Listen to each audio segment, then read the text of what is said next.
Water rose to his shoulders, swirling with mud and broken branches, yet he kept moving. In the violent chaos tearing through the neighborhood, no one else dared step into the brown torrent. But the moment he saw the small figure tumbling through the current, something inside him locked into place. A child's strangled scream carried farther than any command ever could. If stories like this matter to you, consider subscribing. Your support helps bring hidden courage to light. Rain hammered the roofs, gutters, and cracked sidewalks of Brookdale for 40 straight hours, turning the quiet town into a labyrinth of raging water. Storm drains overflow. Cars floated sideways. Yards transformed into lakes. Police and fire crews scrambled across washed-out streets, their radios crackling with overlapping calls. Residents, swept from their homes, clustered together on the last patches of high ground, staring helplessly at the river that no longer cared where it belonged. Among them stood Marcus Hale, soaked to the bone, boots caked with silt.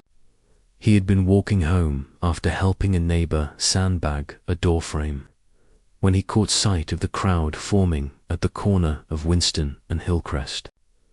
Panic moved through the people, then not the frantic screams of chaos, but the brittle, breathless tension of those watching something awful unfold and unable to look away.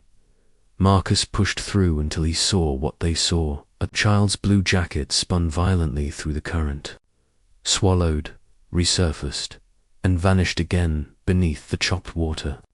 Someone screamed the boy's name, voice cracking in terror. Officers yelled for everyone to back up while they scrambled to reposition ropes and equipment. But the river was moving too fast for any controlled plan. Marcus didn't remember deciding to act. One moment he stood behind the barrier tape. The next he was underneath it, stepping into water that clawed instantly up his shins. Someone shouted after him. Another voice demanded he stop, but the storm drowned their words as he pressed forward, deeper and deeper, until icy water grabbed his waist and tried to spin him around like driftwood. He steadied himself, inhaled once, and dove. The river swallowed him whole, under the surface. The world dissolved into a murky green. The current yanked him sideways as he reached into the darkness, sweeping in wide arcs, fingers numb but searching. His lungs tightened. Debris scraped his forearms. The cold pressed into his skull, but training carved years earlier in the Marines pushed him further. Beneath gunfire and explosions, he had learned how to stretch seconds into lifelines, how to silence panic and let instinct lead. Then, through the gloom contact, a sleeve brushed his fingertips. Marcus locked his grip on the fabric and pulled hard.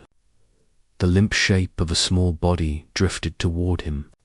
He kicked upward violently, legs burning, fighting gravity and water and fear itself until his head burst into open air. The boy wasn't breathing. Marcus dragged him toward shallower ground, stumbling once, nearly falling as the river tried to suck both of them back. But his boots found traction, and he heaved the child up the slope. Rain pummeled them as he laid the boy on the muddy grass. The child's chest was still. His lips were grey, his eyes half open, unfocused. Marcus dropped to his knees and began compressions.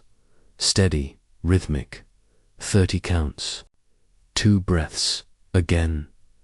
Again, the world faded around him. The sirens, the shouting. The stormand became nothing, but the fragile rise and fall he was fighting to restore. Then the boy jerked, coughed, choked. A thin stream of water spilled from his mouth. Marcus almost collapsed from relief. He scooped the child into his arms and headed toward the ambulance roaring down the flooded street. He He had taken 10 steps when a sharp voice cut through the air. "Sir, stop right there." Marcus slowed, turning slightly. A police sergeant approached, posture rigid, expression like stone under the brim of his dripping hat. Several officers fanned out behind him. Marcus instinctively moved to hand the child to the paramedics. But the sergeant lifted a hand. "You crossed an active emergency perimeter." His voice was clipped, formal. "You ignored commands to stay back. You entered the water without authorization." Marcus blinked, rain dripping from his lashes. "You interfered with emergency operations," the sergeant concluded. The officers stepped in. Cold handcuffs closed around Marcus's wrists before his brain fully caught up. People shouted some protesting. Some horrified, but protocol pressed forward with its own momentum. Marcus stood still, breathing slow, hands secured behind his back as the child he had saved was carried toward safety. They walked him through rising puddles, toward the patrol car. Floodlights flashed across his soaked clothes and scratched hands. The neighborhood watched in stunned silence as the man who had dragged a child from death was placed in the back of a police vehicle, inside. The air was cold, stiff with the familiar smell of vinyl and disinfectant. Water dripped from his hair onto the seat. The door slammed. Only then did he truly feel the weight settle in his chest, not fear. Not anger, but a distant, hollow disbelief.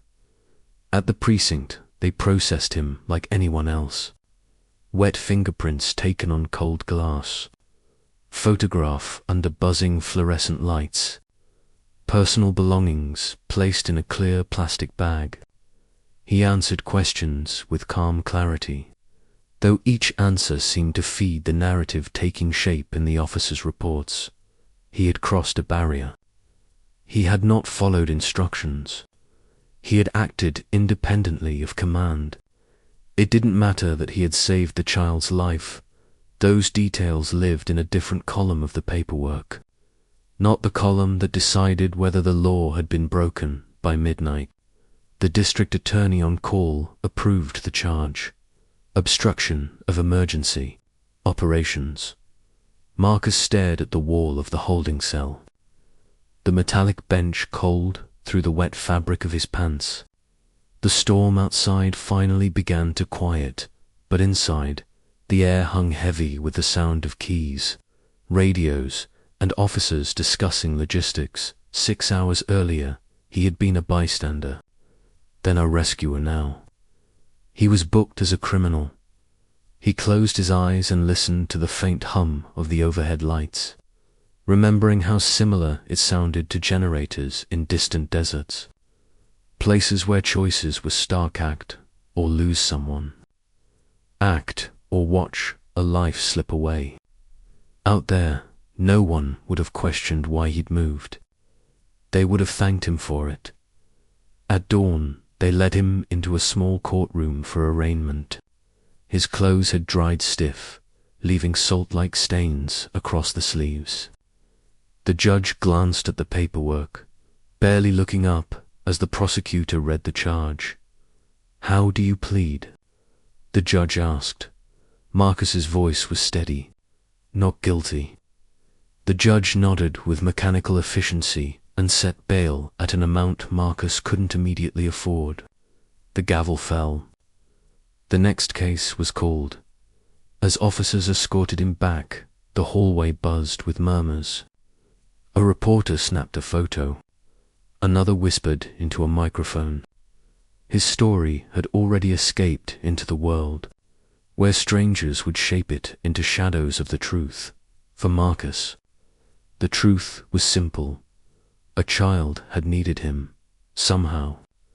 That had become a crime. Marcus was released later that afternoon only because a neighbor put up the bail. The man, a retired electrician named Harris, said little during the drive home. He simply kept glancing at Marcus with a look that shifted between worry and disbelief. as though trying to reconcile the man in the passenger seat with the headline already circulating across morning news broadcasts. Civilian arrested after interfering with flood rescue attempt. Marcus sat silently, hands resting on his knees, watching familiar streets slide past the rain-blurred windows. Everything looked normal on scattered with branches. Cars splashed with dried mud, children's toys stranded where the water had left them. But each familiar thing now felt distant, part of a world he no longer trusted entirely. Harris dropped him off and muttered a strained, "We know what really happened," before driving away. Marcus appreciated the words, but he also knew that truth did not travel as fast or as loudly as accusation. Inside his small house, the silence was almost jarring. He peeled off his dried, mud-stiff clothes and stood under the shower, letting hot water burn against the cold lodged in his muscles. He stayed there until steam filled the room, as though heat alone could wash away the weight of the past 24 hours. But even as warmth returned to his skin, the memory clung to him like a separate layer, the river swallowing him, the child limp in his arms, the cuffs closing around his wrists. The contrast between those moments felt unreal, stitched together by a logic he could not unravel. The following day, the phone wouldn't stop ringing. Reporters, curious neighbors, a local radio host. Marcus ignored nearly all of them.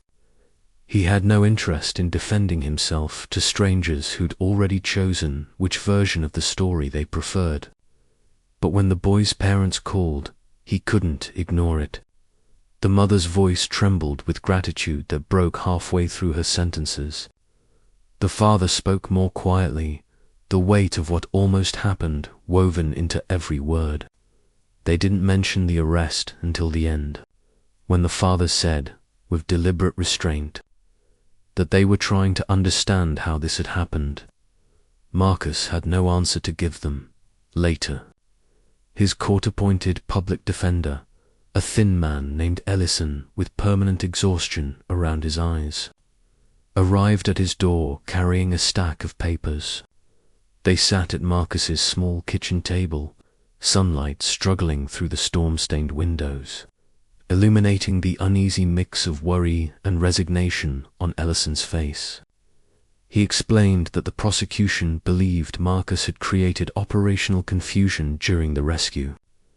They argued that his presence in the water forced officers to divert attention to maintaining perimeter control and ensuring he didn't become an additional victim. Marcus listened quietly.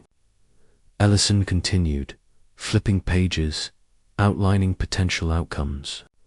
A conviction even, a misdemeanor could complicate job prospects, background checks, government contracting opportunities. "They're offering a plea," Ellison said carefully. "Admit guilt, pay a fine, attend a community safety class. No jail time." Marcus stared at the papers. The words blurred. Admit guilt. The concept felt hollow, disconnected from the truth lodged in his bones. "No," he said finally. Ellison exhaled through his nose, the sound edged with frustration but also reluctant respect. "I had a feeling you'd say that." The days leading up to the trial passed unevenly. Some moved slow as molasses, others too fast to process. News stations kept replaying cell phone footage of Marcus carrying the child up the hill.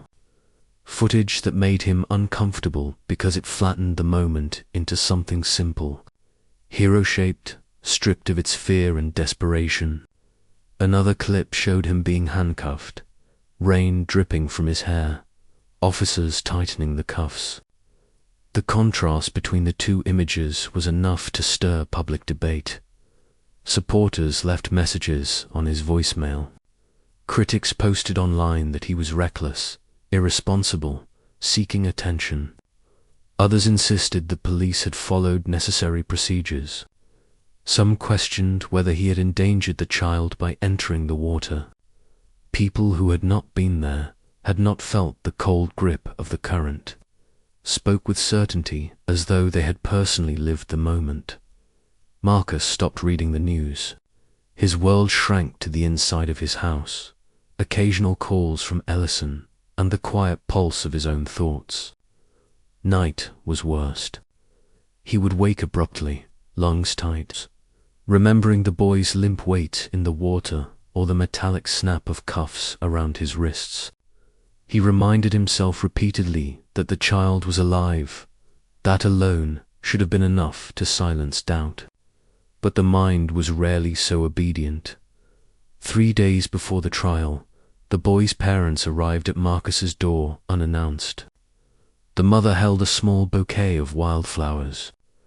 The father carried a folded blanket. They came inside and spoke softly, gratitude battling exhaustion on their faces. They explained how the prosecutor had approached them, careful phrasing, subtle implications, a suggestion that Marcus's actions were not ideal. The mother's hands shook as she spoke. The father's jaw tightened. "We told them the truth," he said. "You saved him." Their presence brought a fragile calm to the room. Marcus thanked them, unsure how to express the strange mix of emotion clawing inside him. Before they left, the boy's father placed a trembling hand on Marcus's shoulder.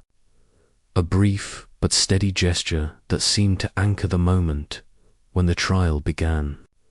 The courthouse buzzed with a quiet, electric tension. Photographers snapped pictures. Reporters whispered into microphones. Inside the courtroom, the air smelled faintly of old paper and wet coats. Marcus sat beside Ellison, hands folded, posture straight, letting the noise fade to a distant hum. The prosecutor's opening statement was methodical, almost clinical. She outlined the sequence of events, emphasizing the danger of unauthorized civilians entering floodwaters and the potential disruption to coordinated rescue efforts. She repeatedly used phrases like operational safety, chain of command, and risk escalation. Her tone was steady, unshaken, built on procedure rather than outcome. It was strange listening to someone dissect the moment as if it were an academic case study, rather than a desperate effort to save a drowning child. Ellison's opening was quieter but far heavier. He described the seconds that separated the boy's life from death, the instinct honed through years of service, the reality that no rescue team was close enough to reach the child in time. He emphasized the most irrefutable fact: without Marcus, the boy would not be alive. Witnesses began to take the stand. The paramedic testified with unshakable clarity. He explained that the child had no pulse when he reached Marcus's arms. He detailed the window of time within which drowning victims can be revived. A few more seconds, he said, and the outcome would have been irreversible. His words cut through the courtroom like a clean blade. The sergeant who arrested Marcus testified next. His statements were factual, controlled, almost impersonal. He acknowledged he hadn't seen the rescue itself.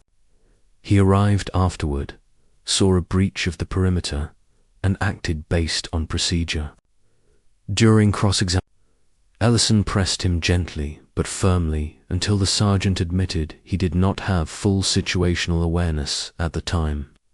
A crack in the prosecution's foundation, but trials were unpredictable. Marcus knew that. Juries were human. Humans were swayed by tone, by implication, by the comfort of rules. And protocol, simple, unyielding, had its own persuasive power. On the third afternoon, during a recess, the prosecutor whispered urgently with the judge. Subtle glances passed between them. Ellison watched with a sharpened expression, sensing a shift. When they returned to the bench, The judge cleared his throat and spoke with unexpected finality. The state moves to dismiss all charges, citing insufficient evidence. A ripple spread through the courtroom. A reporter gasped. Someone in the back whispered, "Finally." Marcus felt a slow, steady exhale leave him, though his expression did not change. Marine discipline held him still. It was over, at least on paper, outside. The late daylight glowed faintly golden against the courthouse steps. People approached him, some with kindness, some with curiosity. The boy's parents embraced him again. Even the sergeant approached, offering a stiff apology Marcus accepted without hesitation. There was no victory in holding anger, but dismissal couldn't erase what had happened. The arrest, the headlines, the long nights, the public arguments about his motives, the lingering echo of doubt.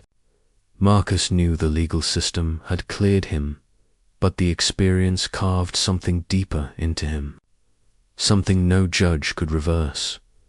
Marcus walked home alone that evening, the courthouse shrinking behind him until it became just another rectangular shadow in the city's fading light. The air felt strangely warm after days of cold rain, but warmth did nothing to ease the tightness in his chest. Freedom was supposed to feel lighter than this, yet every step carried the weight of everything he had seen, felt, and endured over the past 2 weeks. The river's pull around his legs, the child's limp body in his arms, the metallic cold of handcuffs biting into his wrists. When he reached his front porch, he paused. Mud still clung to the wooden planks from the morning of the flood. The marks had dried into dark, irregular shapes, reminders of the day the world had twisted itself inside out. He stood there for a moment, listening to the quiet. No sirens, no shouting, no rushing water, just a mild breeze brushing through the trees, as if the storm had never happened. Inside, the house felt both familiar and foreign. The walls held the same framed photographs his units in Afghanistan. A younger version of himself smiling in uniform. A few snapshots from community events, but somehow they felt further away, like memories belonging to someone else. He sat at the kitchen table, elbows resting on the surface, hands clasped loosely. The silence wrapped around him like an old, heavy coat. Later that night, sleep refused to come. He lay in bed, staring at the ceiling, replaying the trial in fragments. The prosecutor's cold phrasing, the paramedics' testimony, the shifting expressions on the jurors' faces. Every detail returned with sharp clarity. Even though he had walked out without conviction, the entire process carved an invisible mark inside him, one he suspected would remain long after public attention faded. The next morning, he stepped outside to find the town slowly stitching itself back together. Debris piles lined the streets. Neighbors dragged fallen branches into neat stacks. The smell of wet earth lingered. Marcus joined in silently. He carried broken fence pieces for an elderly couple, cleaned mud from a driveway, and helped reposition sandbags around a garage where water still seeped through the foundation. No one asked him about the trial. No one asked him about the river. People offered a nod or a quiet thanks when he finished a task. It was enough, but later, when he walked toward the grocery store, he felt eyes on him. A man near the entrance recognized him and whispered something to a friend. Someone else raised a phone and took a photo before pretending to check messages. A woman approached with hesitance, thanked him for what he'd done, then added awkwardly, "I'm glad everything worked out." The pause before her final words told him she wasn't sure what everything really meant. Marcus gave her a polite nod and moved on. Back home, Ellison called. The public defender's voice carried relief, pride, and exhaustion in equal measure. He told Marcus he'd never had a case close quite like that one. He apologized for the stress, insisted Marcus had done the right thing, and encouraged him to enjoy the fresh start. Marcus appreciated the sentiment, but he knew that fresh starts rarely came in neat packages. The world did not reset simply because a judge dismissed a case. Some stains were invisible and permanent. That evening, while sitting on his porch, he saw headlights approaching, the same small sedan as before. When the boy stepped out, Marcus felt his breath hitch, surprised by the sudden rush of emotion. The child looked healthier, cheeks no longer pale, movements steadier. His parents followed behind him, their smiles faint but heartfelt. The boy approached cautiously, clutching something behind his back. When he reached the bottom step, he held it out a second drawing. This one was larger, more detailed. Marcus unfolded it slowly. It showed two figures standing on a riverbank. The water was drawn in thick blue strokes. The taller figure reached down with an outstretched hand. The smaller one stood safely on the shore. Above it, in uneven letters, the boy had written, "You helped me stay." The simplicity of the message struck Marcus harder than anything said in court. "Thank you," he said softly. The words almost unfamiliar after days of silence. The boy smiled, then moved toward him with a hesitant step. Marcus leaned down without thinking. The child wrapped small arms around him in a brief but steady hug. His parents watched, eyes shining, gratitude carved deep into their expressions. After they left, Marcus remained on the porch, holding the drawing. The sun dipped low, casting warm orange streaks across the sky. Each passing minute softened the edges of everything he had carried. He realized the trial had not been the true burden that uncertainty had. The feeling that truth might vanish under layers of legal phrasing and procedural rigidity. The boy's arms around his waist broke through that last layer. The truth was alive, breathing, and standing on his porch moments earlier. Days turned into a week. A local reporter requested an interview, which Marcus declined. A veterans organization reached out, offering support. Messages from strangers arrived in his mailbox, some praising him, others criticizing him, many simply sharing their own stories of facing rigid systems that failed to account for human instinct. He read each one carefully, letting the voices form a quiet chorus around him. The world was messy and loud, filled with people eager to judge, but also with those who understood.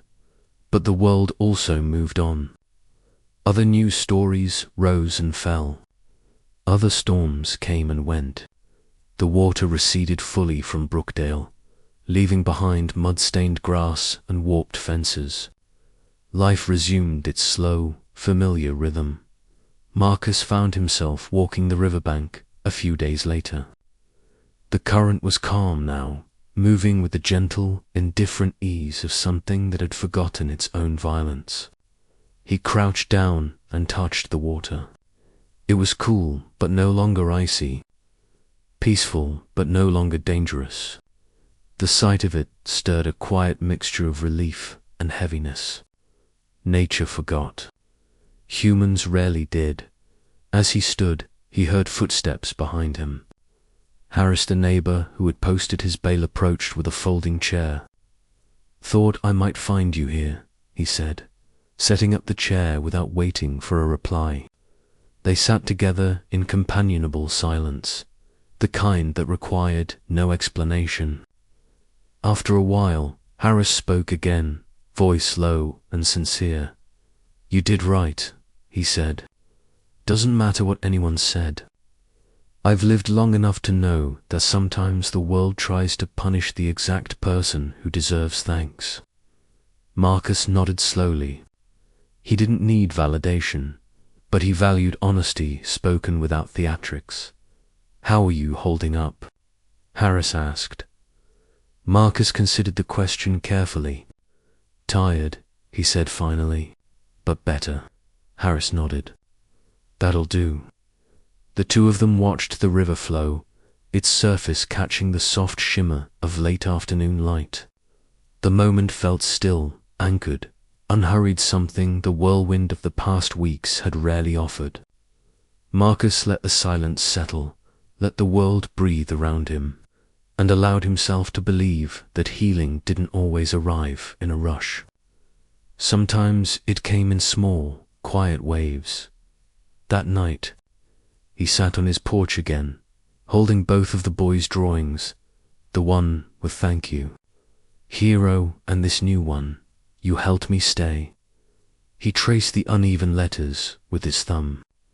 These drawings told the truth better than any courtroom argument ever had, better than any news headline, better than any legal document. Children didn't embroider reality. They spoke from the raw center of experience. In the end, that was enough. He had not needed applause, nor vindication, nor public recognition. He only needed to know that the life he pulled from the river still walked the world, still laughed, still drew crooked blue rivers and yellow words. The accusation had been temporary noise. The truth was permanent. He closed his eyes, letting the warm evening air settle over him. His house felt solid again. His breaths came easier. His hands, though still scratched, no longer felt like reminders of something painful inly, something real. He had saved a child, and though the system had tried to punish him for it, the child himself had written the final verdict.